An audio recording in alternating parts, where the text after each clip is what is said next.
What's up, guys? It's your commissioner here speaking. Hope you guys are all having a great summer. It's time for the video that some of you have been waiting for. I'm really excited for this. This is probably arguably my favorite video I made last year. I do like making like the mid-season updated rankings or just tier lists of like which teams I think are good.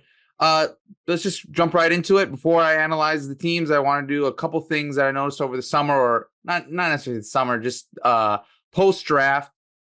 I think when I'm looking at all these teams, they're the worst teams. They're not as bad as they were last year, in my opinion. Last year, I remember after the draft, Jacob and Noah's teams, I was not feeling them at all. I thought they were like really bad. Now Jacob had McCaffrey. I have a really interesting stat for you guys about McCaffrey. But this year, even though I actually have 3 teams now in the bottom tier compared to 2 last year, I don't think they're as bad as the ones last year. I think they have more upside or per se than the years before. But so this first tier that I'm going to be discussing is really why they're in there is the downside is really bad. That's just what I think. And the upside, one team has, I think, amazing upside. But again, if it's like week 1 and I'm looking at your team and I feel like it's an injury or 2 away from being just horrendous, or it's like 1 or 2 busts away from being bad, if I think like it's a bunch of the players are on bad offenses, yada yada yada, I feel like I should save the yapping for actually looking at the teams. But you're not going to be a top team. And then some of the teams in the higher tiers you're going to see, they might not wow you compared to the others, but once you start looking at the benches and just how the team is constructed, the outlook on this team potentially busting is a lot lower than the other teams, even though their upside might not be number 1 all year. You guys get what I'm saying. So let's get right into this first team here. And as you can see, you guys get to see my beautiful face just a little bit bigger as I criticize your teams. The first team here is Alejandro's Beaver Beater. Now, the first thing that jumps out to me to this team is just the talent. I see a lot of could be okay to good players and not a lot of elite options. So I know A.J. Brown's going to be elite. I know he's an elite player. I know that I think Trey McBride is an elite player. And then everybody else is just, it's a lot of projection. It really is. Isaiah Pacheco, towards the end of the year, the third down back was hurt. So he was balling out. But there was a stat where when there was a third down back on the field with him, he had never scored more. He had scored 16 points just twice in his career. So if there's a third down back there, there's a lot more weapons. I don't know how I feel. There's a chance that Pacheco might not be terrible, but if your second pick is like a low end or like mid-range RB2, how good is your team really? Zamir White, I mean, I had Josh Jacobs last year. I watched a lot of Raiders, and Zamir White, he's just okay. Like he's above average. Like he could be a starter, but do I think he's going to be having 20 touches? No. And where he took them, I think I want to say, and we can take a look right here. 55th, like that to me, that might be one of the worst picks in this draft. I think there was a lot better receivers there for the upside. I just don't see the upside with him. And if he hits, I mean, is he going to be a top 10 running back? What are you really winning with Zamir White here? And then the flexes, I mean, Keenan Allen, he puzzles me a little bit because last year, I think he was wide receiver 2 per game, something crazy like that. ESPN's open score, I think he was second. Good player, very good player. But the situation now, it's like kind of gives me vibes of the Texans, where I don't think the offense will be as good as the Texans, but if they don't hit their ceiling, somebody's not going to be good. Forget, they're all going to be wide receiver 20s. Like, no, one guy is going to be like wide receiver 15, and the one is going to be wide receiver 25, and the next is going to be wide receiver 33. You know what I'm saying? So at flex, an old aging receiver, it on paper it looks nice, but when you start looking at the rest of the flexes out throughout the league, he doesn't look as good. And then Douglas, I like the upside of Keon Coleman, but all of a sudden, again, you start getting into it's already, there's some doubts here. There's some doubts. I'm not a fan of Michael Pittman. I feel like I can't talk down on every single team, but every single player, but there's upside with DK, but because of the new offense and new offense coordinator, and supposedly they're going to pass more. But if he doesn't have an amazing season, he's like a 13-point per game wide receiver. So we have a wide receiving core that looks good, should get targets, but the offenses we don't fully know. Like the Colts and Seahawks, we don't know. We really don't know. The running backs, I think they lack like full on talent. I think Pacheco, in my opinion, you're projecting the offense. You're projecting him to get more catches, more goal line opportunities, and I just don't think he's really that talented. Again, don't think he's going to be a bust, but when you start looking throughout the rest of the teams, you'll see what I'm saying. And then Jordan Love, I mean, I love the guy, but I think he needs to hit his top end ceiling to be a top 5 quarterback. And if he's not, I mean, you're going to be like, okay, why did I take this guy 75th when somebody on the waiver wires is like scoring a point less than him? And he just doesn't run enough for me. But for me, I like Jonathan Brooks. There's some upside, Ty Chandler could be a nice fill in. Chase Brown, I don't think he could ever be a workhorse. My issue with this team is like the upside to me feels like squeezing into the playoffs. This is like a 5th. Like I don't see this ever being a number 1 seed team. And even with like a stud waiver pickup, again, I just think there's so many other teams that could still be whipping up on this team. Jonathan, I feel like for this team to be good, Trey McBride has to be like the number 1 or 2 tight end. And Jonathan Brooks, second half of the season, needs to be like a top 12 running back. And that's, again, a lot of projection. So, felt like I yapped on this team a lot. Let's get this boy out of here. Next team, one of my biggest fallers was Max's team. I had him in the number 1. That photo. Okay. I had him as like probably the second or third best team. And as I started looking into it a little more, I have a lot of questions. I think my first thing that I have with this team that I started thinking about was Jayden Daniels. I was out on Jayden Daniels just as a first-year player. The O-line, he's a first-read quarterback. Then I think around the draft, I softened up on him a little. I think I watched a video that kind of convinced me, but now I'm back out. And the problem with that is that last year you had guys like CJ Stroud and Dak Prescott on the waivers. Well, this year, Brock Purdy, Aaron Rodgers, Tua are all on people's benches. I want to fit Caleb Williams. They're on people's benches. So, and last year quarterback was bad. There was probably 1 or 2 huge difference makers. If this year you got a bunch of, if half the league has 22 points per game, 23 points per game, scores at the quarterback, no, more like 24 point per game at the position, and you're out there fielding Stafford or Goff, you're already at a huge disadvantage in the league. And that's the same thing I feel about with George Kittle. Personally, I've had George Kittle. When he doesn't show up, it's not like, oh, he got me 9 points. No, when George Kittle does poorly, it's like 1 or 2 catches. So this team, I think, is lacking like solid options, like solid difference makers at the quarterback and tight end position.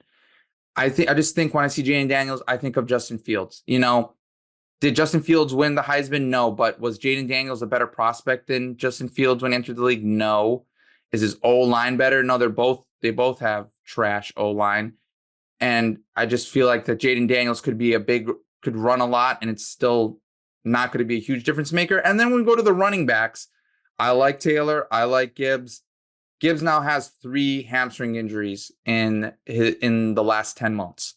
So if that doesn't scream red flags, I don't know what does. Tank Dell, like I said about the Bears, I actually really like Tank Dell. I think there's a chance that he could be sneakily the number 1 option on the Texans. But if Mike Evans, with their offensive coordinator gone, David Canales gone, and they're supposed to move Godwin in the slot, if he doesn't have double-digit touchdowns, and Tank Dell is kind of like 1 week it's Diggs, 1 week it's Dell, 1 week it's Nico, and then Drake London. I mean, we're trying to project him. The projections are insane. I like Drake London, but I don't see top 5 wide receiver from him. we end up with a above average wide receiving core. And to me, I think the bench and the flexes are just Jaylen Warren was running back 29 in points per game last year. So even we remove this hamstring injury and we give him a big boost in touches, and the scheme is better with Arthur Smith. You got a top 20, the 18th running back at your flex. And I'm out on Calvin Ridley. I think Will Levis needs to take a big jump for Calvin Ridley to be significantly relevant. I personally don't see it. Tennessee seems like one of these teams where people are really propping up because they're supposed to throw more and their O-line is supposed to improve. Well, their O-line was the worst in the league last year. I'm pretty sure PFF had them. I could be wrong.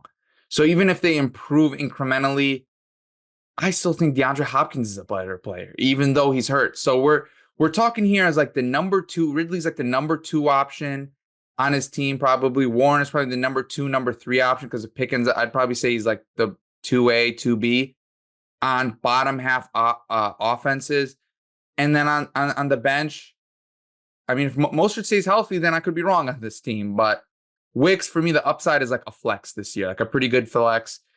And I like Bucky as a handcuff, but really for me, it's the downside with this team. I think I was really in love with the upside. I was like, oh, he's got Taylor and Gibbs. I think these are top 10, could be top 5 running backs. The receivers, they could all, like Tank Dell and Mike Evans, they could go crazy. And, he could have 3 top 15 wide receivers.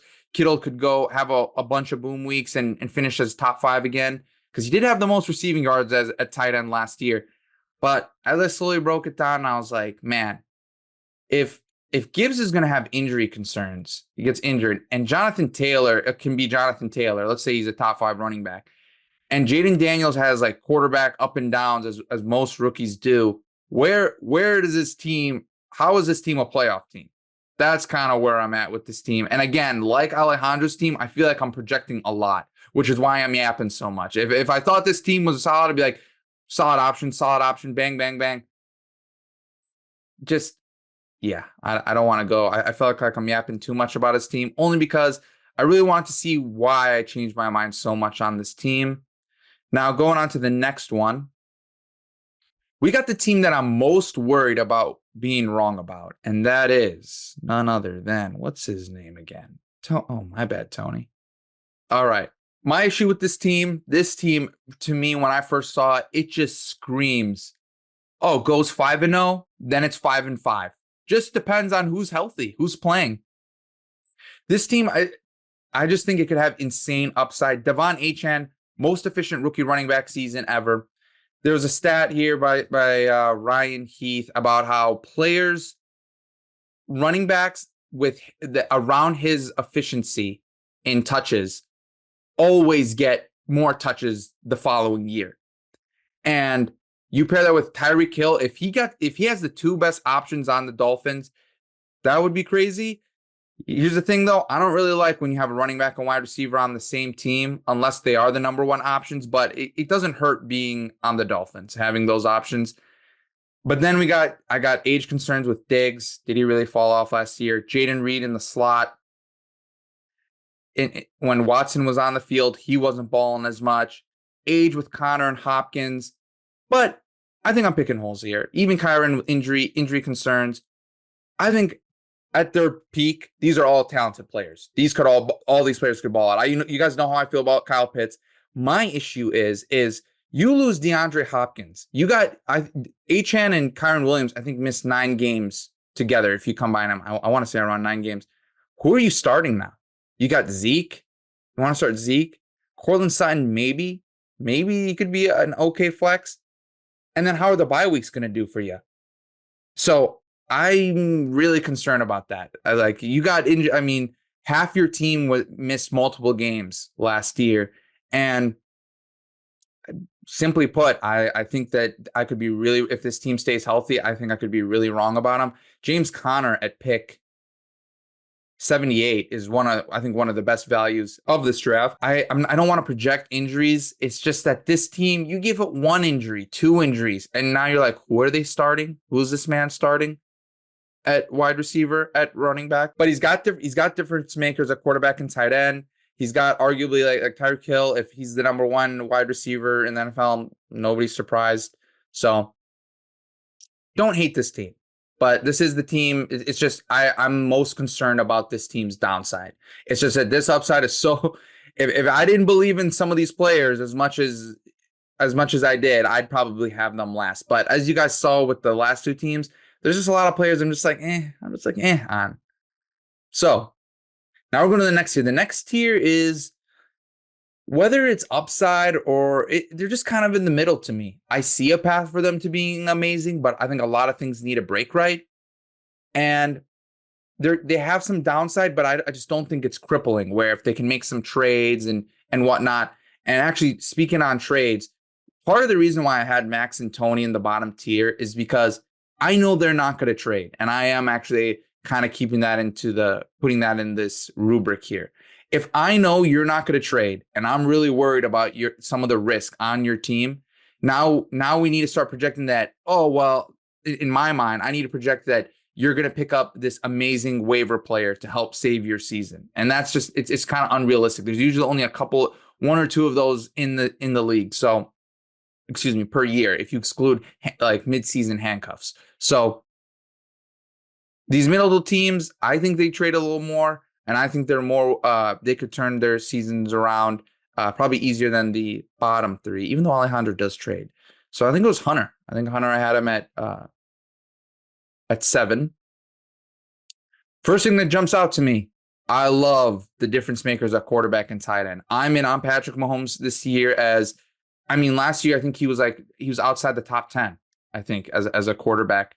And I could see him being the QB1, and I think Mark Andrews, people forgot when Noah had him those first couple of weeks, he was balling. He was not playing. He was not like this 10 points per game tight end. I don't know what people are thinking. And so even though he took him really high, if Mark Andrews was fully healthy all season, I think he would have gone around. I thought he took him like 35th. It was actually 25th. That's crazy high. But I still like it. I still like the player, not where he took him, but so I think this combo is part of the reason why I don't have him like in the bottom tier. And I think Amon-Ra St. Brown is just so safe. And then at running back, he doesn't have catches, so he needs the touchdowns. That's a little scary, but he has RB depth with Javonte and Zach Moss. If Javonte Williams gets peppered with a bunch of targets in the Sean Payton offense, which I think will happen, I'm not as high on. Man, what's his name? Okay, if he comes back to me, I'll see him on somebody else's team. But the other guy, Jace something, his workload was high for a little bit in the middle of the season, and then it went down towards the end of the season, and people are just ignoring that, and I don't really know why. This backup that is supposed to be the third down back. Anyways, the bench, Rashid Shaheed, with the special teams, he returns punts and kick returns. He could be an insane flex. Ladd McConkey, second half of the season, he could be gobbling up. He could be a PPR machine. So even though I don't like the double running back at flex, I see some, Khalil Shakir. I see some serviceable wide receivers in the flex. Now, my one worry is his wide receivers. Even though I like Amon-Ra, I think he's a little. Having Amon-Ra and Christian Kirk, they're not very explosive players. And DJ Moore, I think for DJ Moore to be as good as he was last year, I think you got to hope Rome Odunze isn't just a monster his first year. So that's some of the concerns I have with this team is I don't know about the upside. If David Montgomery isn't getting catches and Christian Kirk and Amon-Ra, they're not the type to explode for games, to go have explosive plays, not explode, but pause. I could see some upside concerns with this team because it's a PPR league. But if Patrick Mahomes and Mark Andrews are like top 2 in their respective positions, and Derrick Henry has 15 plus touchdowns, and Amon-Ra is just Amon-Ra, I don't care what else happens with this team. This team will be in the run for the playoffs, and I think what I said is not that crazy, what I just said. Mark Andrews and Patrick Mahomes being like top 2 or 3 at their position, Derrick Henry he's had double-digit touchdowns, I think, his whole career. He has 15. And then Amon-Ra is just who he is. I don't really care what else happens with him. So Yeah, just a good like middle of the pack team that uh could separate with his quarterback and tight end. Next up, we got the former bottom tier player here, and that is Gritty Gobblers. I like a lot of the pieces on this team. I really do.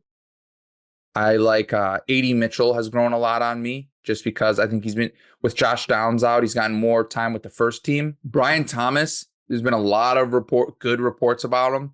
If he's gonna be playing the Calvin Ridley role and actually catch the ball in bounds, he's more athletic than Calvin Ridley.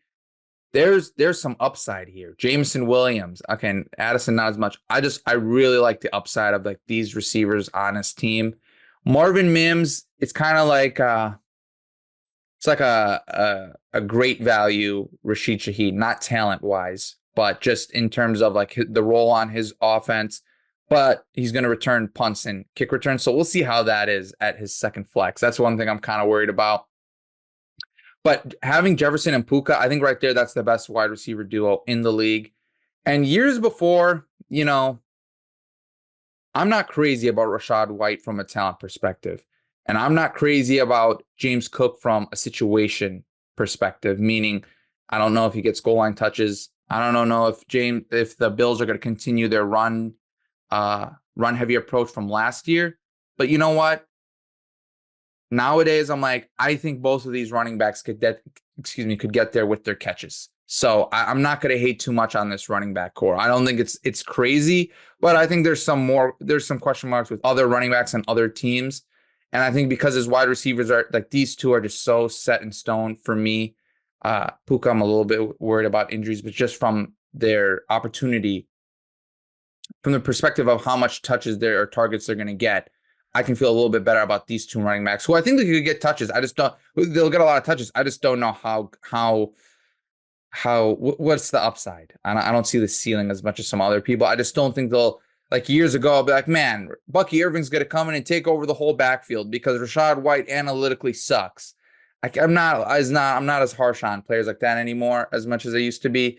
And Zay Flowers, I'm not as in on Zay Flowers. But again, with Jefferson and Puka, if they're just doing their own thing, Zay Flowers, if he's a boom bust guy, he was wide receiver 10 when Mark Andrews was out.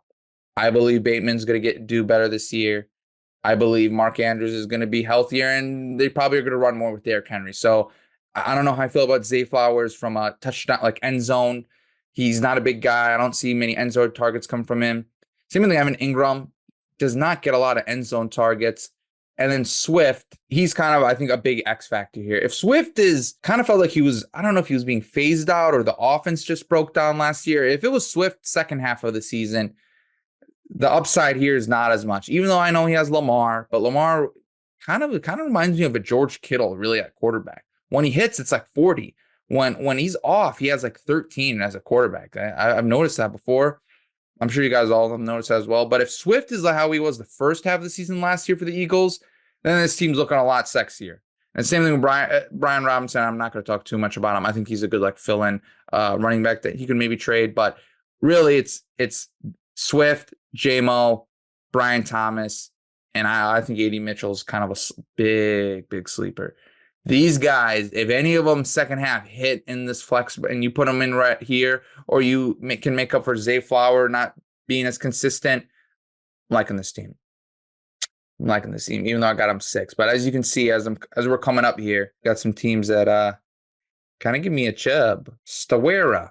All right, this team kind of gives me vibes of Max's team, where a running back core, rushing quarterback with little to no sample size. Jaden Daniels has 0 games in the NFL. Richardson has 3, 2.5.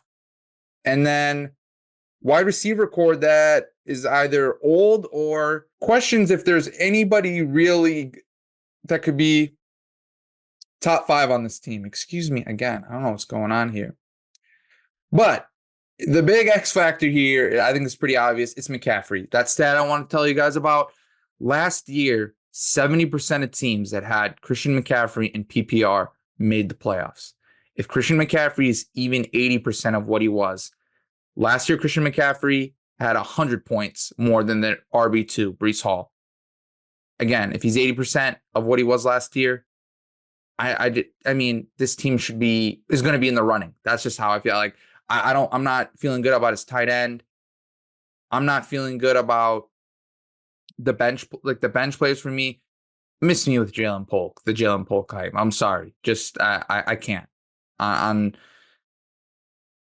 as a difference maker, I don't see it. As a second flex, sure. But Dotson now, wide receiver 3, new team. Myers could have some upside, but I think Bowers might eat into some of his targets. Ford, I mean, depending on how hurt is Chubb really, if Chubb's out like for 8 games, I know he's out only on the PUP, which is 4 games, but if he's out for 8 games, Ford's going to be great for him if he has any injury concerns. And I'm loving Kenneth Walker this year. I don't know. It's kind of a gut thing. I'm loving him. But kind of summarize this team. If McCaffrey goes down, if he's 60% of what he was last year, I feel like when Stawara looks back at his team, he's gonna be like, aside from Goddard, because he's like the third option on his team, receiving option, maybe fourth with Saquon, and aside from who was the other guy, Marvin, who has Kyler Murray, I'm expecting Gardner Minshew, Baker Mayfield, Russell Wilson or Justin Fields, and Bryce Young to feed my wide receivers. So that's something where you might look back and be like, that was kind of that's a big bet to bet on those, or a big gamble to bet on those quarterbacks just feeding your wide receivers. Because I like Deontay Johnson this year. I wish I reached for him like 15 spots instead of taking another running back, which I didn't need. And then Pickens, I mean, if he just gets serviceable quarterback play, but the O-line's looking scary. They lost a center. They lost another guy, I think, this past week. It's not looking very good. Chris Godwin in the slot this year. If he's back in the slot, I'm loving that. So, yeah. Christian McCaffrey, if he's McCaffreying, there's red flags on this team, but I've streamed tight end before. It's not the end of the world. So I'm putting this team just smack dab in the middle. But I'm liking the upside. Now, one team that I had at the bottom that tops this middle tier, and it's Josh's team. Josh, honestly, I don't know what you were on during the draft, but now I'm seeing it now. I'm starting to see what's going on here. First of all, I mean, the elephant in the room here is Rashee Rice. If you guys don't know, I think Rashee Rice now is going as a top 50, top 55 pick, and he got 79th. I'm not crazy about Rashee Rice, but for PPR, Rashee Rice at third wide receiver, we were saying, he's going to get suspended. And now it's like, no, now he's looking like a pretty safe wide receiver 3. And Devontae Smith, you're telling me you're putting Tay. Actually, Tay-Tay's reserved for Devontae Adams. You're telling me you're putting Slim Reaper, you're putting Smitty in the slot. Yeah, I'm taking that all day. I think Devontae Smith, I took Saquon, but I had him circled. I didn't want 2 Eagles. Where did you take? I think you took him like 39. That's not too shabby. I think this whole league, you told me, name me 5 players that have been in the league for a couple of years that people are sleeping on. I think it's Devontae Smith. CeeDee Lamb, he signed the contract. I trust CeeDee Lamb to be a stud. I mean, who else are they throwing it to? And I usually don't like saying that when the player is not that talented, but I really think they're only throwing it to Jake Ferguson, CeeDee Lamb, and there'll be some Cook sprinkled in, maybe Tolbert. I don't know. I don't see a lot of catches coming out of the backfield, and it's the running. There, you got some crusty running backs, but kind of like Noah's team. Do I think Mixon could get there with touchdowns and Kamara can get there with catches? Sure, yeah. Well, do I think they're going to be top 5 running backs? No, but talk about value again. Joe Mixon went 59th. 59th. When I remember in some mock drafts earlier, I was seeing him going, he was going like 37. So at that price, I would take Mixon. Did I pass up on him? Nah, I think I got sniped. Now the bench I'm not crazy on. That's kind of where I'm like, whoa, but I'm kind of forgetting the second elephant in the room was a double tight end. I know Josh will trade. One of these guys cannot fully hit their potential. If one of them is the tight end one or the tight end two, he keeps one, he goes flips one, he can get a, I don't know, upgrade his second running back. You're telling me nobody could give him like a premier player for Joe Mixon and Travis Kelce? You're telling me nobody in the league, if they're just like, they're doing well, but they're kind of like access players on his team. You're telling me nobody will take them? And then Watson is probably one of my favorite second flexes. Watson, when he's healthy, his upside's like he plays like a top 15 wide receiver. So that's your second flex. He's got CeeDee Lamb, who could be the number one quarterback or the number one or two top scoring player in all of fantasy, excluding quarterbacks. And CJ Stroud doesn't run. I don't like the CJ Stroud pick that much, but an MVP year, 5,000 yards, I could see it. It's just, I wish the bench was a little bit better. I don't completely hate it. I like that he has his handcuff, but not sure why he has Lamb and Cooks wide receiver handcuff. I don't know. But yeah, I think the upside here could be insane. That's what I'm saying. Like if Joe Mixon is getting goal line touches and Kamara is still getting just that offense hasn't sorted itself out and they're just still peppering him. And I think these two wide receivers here are absolute studs, elite options. And Rashee Rice, I don't think he's super talented, but way better than a lot of the wide receiver threes I've seen on some people's teams. I start liking this team a lot more. And again, one good trade, one of the tight ends. This could be a super team, almost, pretty much. So he rounds out the top tier, the top of the middle tier.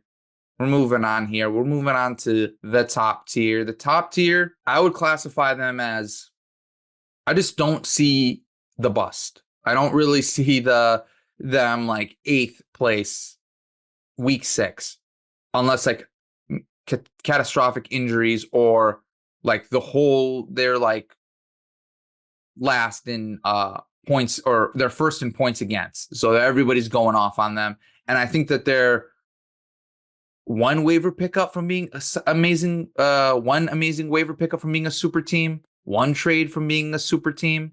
And I see number 1 to top 3 seed potential easily with all 3 of them. So first one I'm going to be yapping about is my team. My team. All right.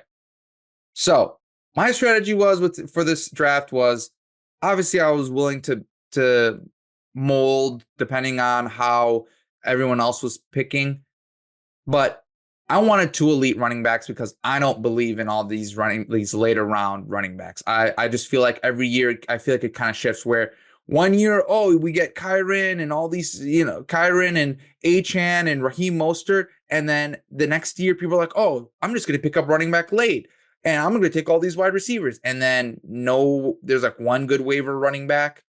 And then the next year or like 2 years before, you got like James Conner, Leonard Fournette coming out of nowhere, helping people win their leagues. And then it's just a cycle. And for me, if you're telling me this RB class isn't insane and there's not a bunch of elite options, why am I supposed to believe that last year is going to carry on again, where we're expecting more running backs to come out of nowhere? I think that's kind of a bad bet. So I went with workhorses on great offensive lines and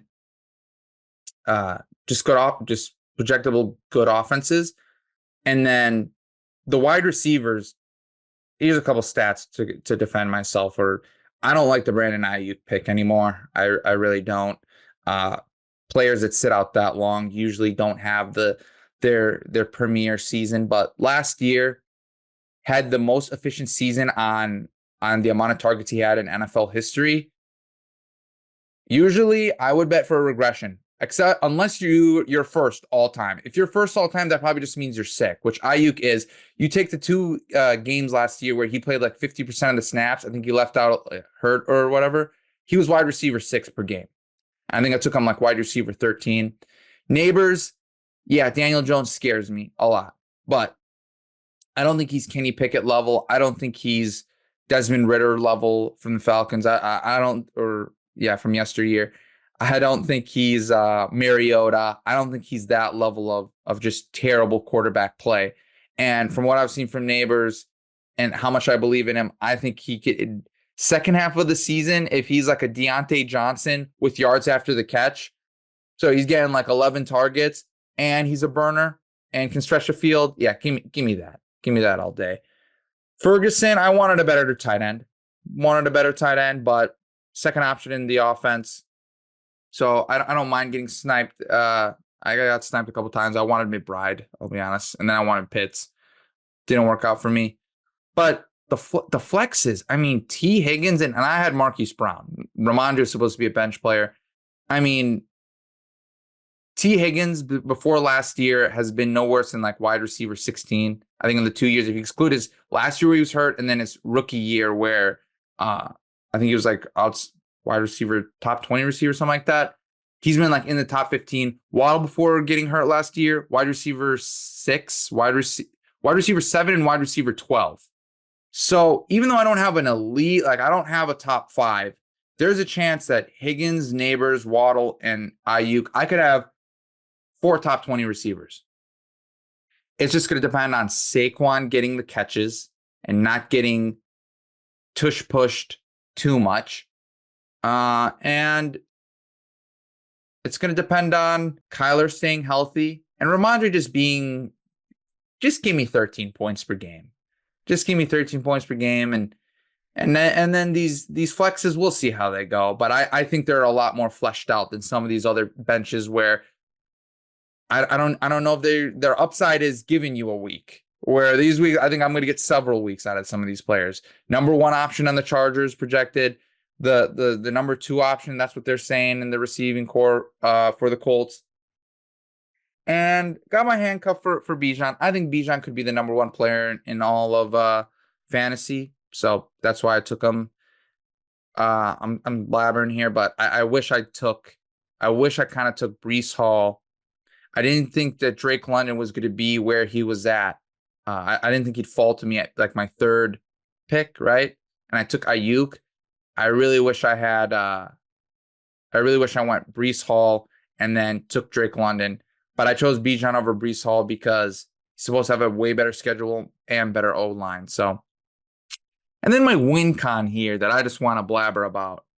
Let's zoom in here. Yeah.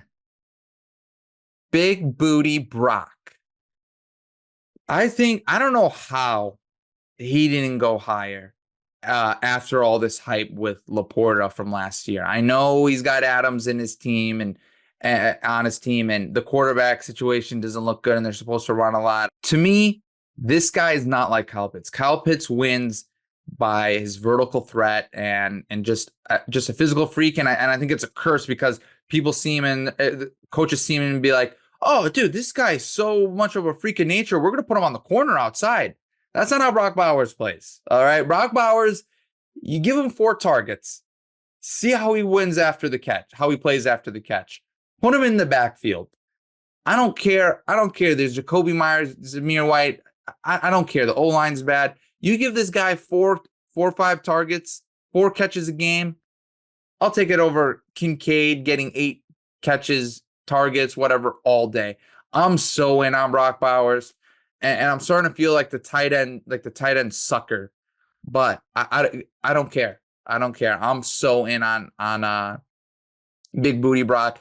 If Brock Bowers hits his ceiling this year and has a Laporta ceiling, except he's unlike Laporta, is arguably the best tight end in college football history. So if he hits it, I mean, I don't care what else is going on with my team. I don't care. I got a Russian quarterback and workhorses, yada, yada, yada. Jake Ferguson was more like an end zone. I think he was like top 5 in end zone targets in the NFL across all players. I don't care. If Brock Bowers goes off, I'm going to be I watched a lot of Raiders last year because of Jacobs. I think I'm going to be watching, unfortunately, a lot more Raiders this year because of Brock Bowers. So I feel like most of you guys have clicked off, but I don't care. That's why I yap so much about Brock Bowers. I don't think many people are still watching, but hopefully you are. Hope you guys are having a great summer. We're coming down here. We're at number 2. I don't know why I keep looking at myself in this photo here when I should be probably looking up here. I'm loving Jacob's team compared to last year. I'm very impressed with some of the moves he made. I had this team as the number 1. Part of the reason why it's a gift and a curse, his benefits. So the bench, Blake Corum, Rome Odunze. This is the guy I was talking about. I wasn't too crazy about it, but Jalen Wright, even Javon Baker, Mike Williams, a lot of players that it seems like he has the most upside on his bench. But here's the thing. While I can see him, he gets 3 weeks of Blake Corum in, and he gets 3 weeks of Jalen Wright as a starter. And Keenan Allen gets hurt. He gets a couple weeks of Rome Odunze. There's a chance that none of those things happen, or they don't happen on the weeks he needs to start them, or during bye weeks. So this bench is like you can never really count on them to put them in at the flex when you need them. However, except for, in my opinion, Rome Odunze. I think Rome Odunze, forget the injuries, I think he could just be a stud. So I'm loving that on his bench, and kind of harkens back to one thing about Alejandro's team when I was so low on him. I mean, I think he just took out Keon Coleman last second, like recently for Demario Douglas. Everybody else with a rookie wide receiver, that besides like Neighbors and Harrison that were taken out really high, everybody has him on the bench. He doesn't need to rely on Rome Odunze. Like Alejandro, I think really needs Keon Coleman. But he's going to need Jackson Smith-Njigba. To me, he's the X factor more than everyone else here, because Josh Jacobs got really, in my opinion, kind of got bailed out with all the backups getting hurt. It's kind of sucks. AJ Dillon, even though I'm not crazy about him, it sucks that he's out for the year. These two, I'm just jumping around, but these two, loving this. I think they're going to be workhorses. Depending on how you feel about Fantasy Pros, they have these two running backs with the worst schedules. I'm just going off of some downside here. And Jackson Smith-Njigba, going back to him, I forgot the name of their new offensive coordinator. He was for the University of Washington. His team, the offense ran through the slot. If they're going to put Jackson Smith-Njigba, I know they'll put DK Metcalf. That's why I'm a little higher on DK Metcalf. At the flex here, this could be like an amazing flex score. Aaron Jones, I just don't think he's going to stay healthy. But when he does play, I think he'll be great. It's really this. I think he has the best wide receiving core. Probably has a top three running back core. Don't like that Burrow isn't a runner, but with the stack of Chase, and I you guys know how I feel about Chase. I think Chase, again, could be one of those guys that breaks fantasy.